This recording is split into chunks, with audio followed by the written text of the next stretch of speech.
শালা ঘরে বেগুনের তরকারি খাবো না বলে বেরিয়ে আসলাম, উনি আবার আমাকে ডেকে বলছে বেগুন ভাজা খাওয়াবে। শালা পুরো পাড়াটা বেগুনে পোদ মেরে রেখে দিয়েছে। শালা এরা দুনিয়া সব খাবার বানাবে, বেগুন ভাজা, বেগুন ভর্তা, বেগুনের তরকারি, কিন্তু এরা মশলা জাতীয় কোনো খাবার বানাবে না। সেটা যে না খেয়ে শুকিয়ে যাচ্ছে তার দিয়ে কোনো কারো খেয়াল নেই।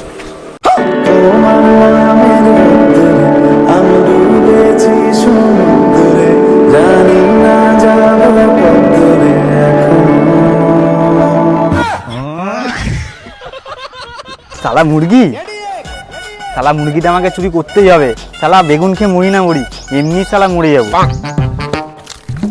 এই শালা সুমন্দি, মুরগি চুরি করতে এসছিস? শালা নেক্সট টাইম তুই তোকে এই চত্বর দেখি না মুরগি চুরি করতে আসতে, তোকে ছাটার উপর দাঁড়িয়ে তো পেটা গেলে দেবো। শালা কি বাঁচান বেঁচে গেলাম, ওই ধরতে ধরতে মেরে গাড় ভেঙে দিচ্ছে। শালা যাই করছি তাই উল্টো পাল্টা হয়ে যাচ্ছে, কিছু একটা করতে হবে। কি করি? হ্যাঁ,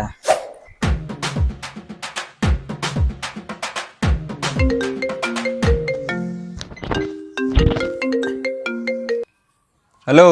হ্যালো, কি করছিস ভাই?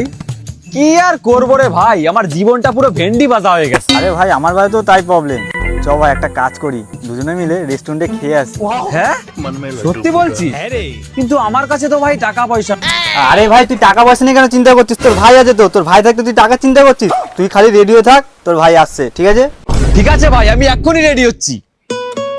যাক ভগবান, বাড়িতে কিছু ভালো মন্দ রান্না হোক আর না হোক, বন্ধু তো আমার বললো ভালো মন্দ খাওয়াতে নিয়ে যাবে। যাই এক্ষুনি রেডি হয়ে আসি।